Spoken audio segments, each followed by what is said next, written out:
A few hours ago, the world witnessed a new escalation in the Middle East. A major military operation was launched, not suddenly.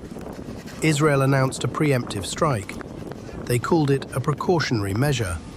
A move to eliminate a threat, they said, a threat posed by Iran's military program.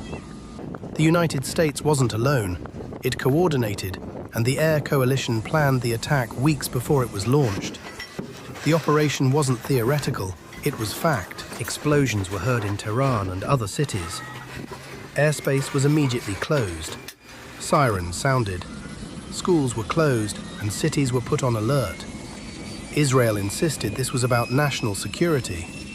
This was a threat that must be addressed. But the big question is national security worth the impact? The attack began early in the morning, local time. The airwaves carried precision missiles that targeted military facilities, strategic infrastructure, and the center of the country. Tehran saw smoke. Explosions shook the city center, and electricity and communications networks were disrupted. Israel's official statement was more emphatic. They called it a preemptive action to disable Iran's defense systems and weaken what they called its missile and nuclear programs. The U.S. president also spoke in a video message, promising a serious operation to ensure the threat would be stopped. He called this a deterioration of Iran's military capabilities. But one thing is clear: the attack began before the other side had committed any actual military aggression. This raises legal and moral questions. Shortly after the initial attack, Tehran spoke out, its tone firm and defensive. The Iranian government asserted this was a violation of sovereignty, an aggression against an independent nation, and that Iran would retaliate. Hours later, the retaliatory strikes began. Iran launched missiles, drones flew. The goal was to respond to the intrusion into its own territory. This retaliation was not mere rhetoric. Israel itself declared a national emergency. Schools were closed, gatherings were banned, hospitals were moved to safe locations, and reservists were called on standby. Reports indicated that explosions were heard in northern Israel, indicating that Iranian ballistic missiles had entered a full-fledged response phase. Iran not only retaliated, but Tehran began to increase its readiness far more extensively. Iranian officials declared that a red line had been crossed. There are no more red lines, they said in an official statement, ready for the next response. The military command announced that the response would come within hours, and it would not be a small one. It was designed to be larger, including targeting bases housing enemy troops in the Gulf region. It wasn't just Israel. Several U.S. bases in the Gulf Arab region were also reportedly attacked. Explosions were heard in Bahrain and areas hosting major military headquarters. This was no longer an automatic response. It was a strategic move and showed that Iran would not stop just because of the initial attack. When we talk about strategy and geopolitics, there is another reality behind the numbers. Children woke up to the sound of explosions. Parents panicked and sought shelter.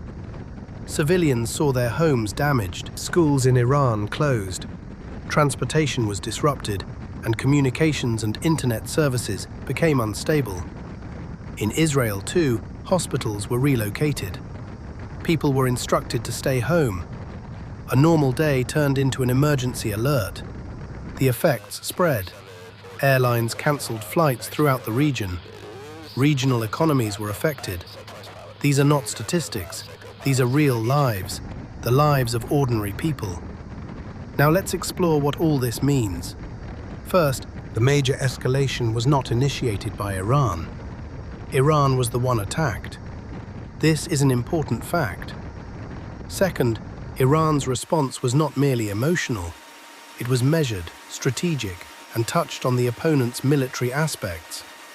Third, the risk of regional war is much higher now. It's not just two countries involved. Other countries are seeing the impact directly. Fourth, many global voices now condemn the attacker's actions as aggression without an international mandate. And fifth, the real victims are not the color of the flag, not the political narrative. but human lives in the midst of conflict. We have seen the sequence of events, from the initial attack to the full-scale retaliation and the large-scale preparations of the attacked country. It's time to think together. This isn't about who's stronger. This isn't a competition of ideologies. This is about humanity. Is military strategy worth the cost of humanity? Is international law still relevant in the midst of great power politics? How do we understand conflict without neglecting civilians? If you find this discussion valuable and want a deeper, more objective analysis, please support this channel. Like, subscribe, and share. This content is analytical, based on currently available information that is constantly evolving. There are no calls for hatred, no calls for violence. The main focus is education and humanitarian awareness. Thank you for watching. We will continue the discussion with cool heads, common sense, and humanity at the center. O Allah.